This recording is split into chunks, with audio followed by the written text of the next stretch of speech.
So quick question for you. Is a Python list mutable or immutable? Just think about it for a second. Well, the answer is that it's mutable. You can add, remove, and totally change elements way after you've created it. And honestly, that exact feature, that's what makes lists the absolute powerhouse of Python programming. But to truly master this, we kind of need to lock in on what mutable actually means in practice. It's simply the ability to add, remove, and change elements of a data structure dynamically right after it's been created. You see, lists aren't just these static blocks of stone. They're dynamic, living objects. They grow, they shrink, and they just adapt to your data on the fly. It's definitely Python's most versatile built-in type.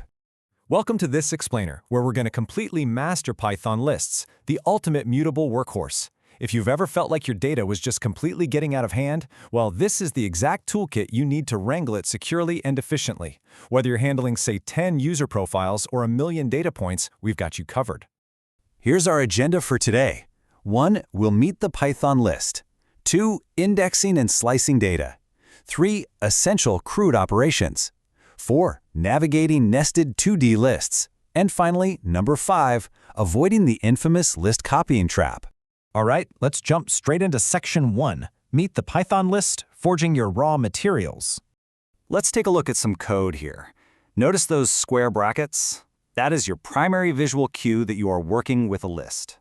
But check out that mixed variable. A single list can hold numbers, strings like hello, booleans like true, and even none, literally all sitting right next to each other. You can also generate them super fast using the range function, or even break apart a string into individual characters. It's just an incredibly forgiving container. Moving on to section 2, indexing and slicing data, basically mastering the tape measure. So now that we have our raw materials, let's learn how to find exactly what we need. As you probably know, Python lists use zero-based indexing, meaning referencing 0 gets you the very first item. But here's a totally brilliant shortcut: negative indexing. Passing a -1 instantly grabs the last item in the list. It completely saves you from having to calculate the total length, which is an absolute lifesaver when you just want, say, the most recent log entry. And if you need a specific chunk of data, you just use slicing. Putting a 1:4 inside the brackets pulls out a targeted range of items perfectly. Now, how do you actually create a list from a string? It's really simple. Wrapping the string ABC in the list function casts it directly into individual character strings, A, B, and C. It literally just splits the string apart into discrete individual list elements. Super handy, right? All right, section 3, essential CRUD operations, the hammer and nails of our toolkit. Okay, this is where mutability really shines. We're actively modifying an ingredients list here. For the create part of CRUD, we can append sugar, which always tags it right onto the very end of the list. Or instead, we could insert ginger directly into index 2, which gracefully shifts everything else to the right to make room. We can read an item by its index, like grabbing water at index 0. And for the update phase, we literally just overwrite it. Referencing 0 and setting it equal to filtered water updates the list in place, instantly. Now here's a really crucial distinction. What's the actual difference between append and insert? Well, append always adds to the very end. It's fast, it's reliable, it gets the job done.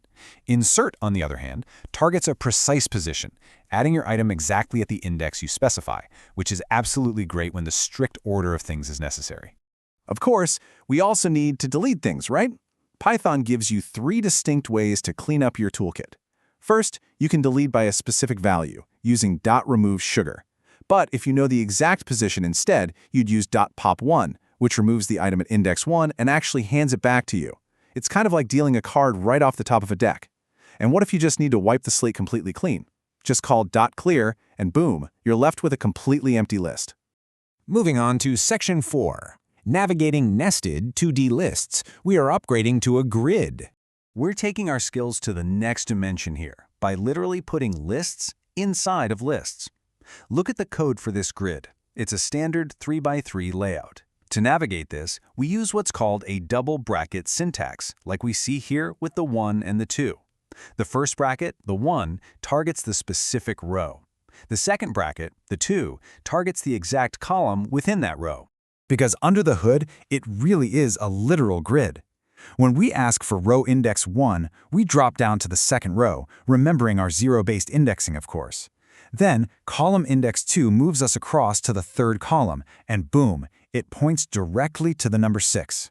Seriously, visualizing your nested lists as a literal grid like this, it's going to save you hours of debugging down the road. And finally, Section 5, the list copying trap.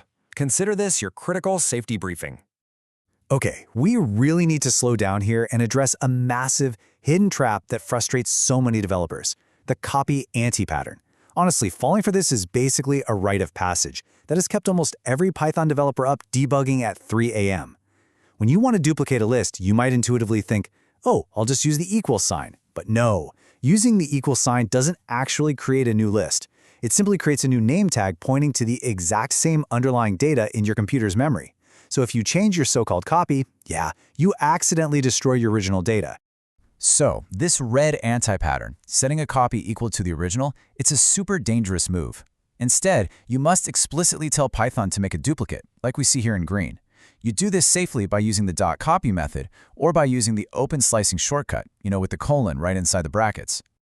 Let's do a quick memory test on this vital step. How do you safely copy a list?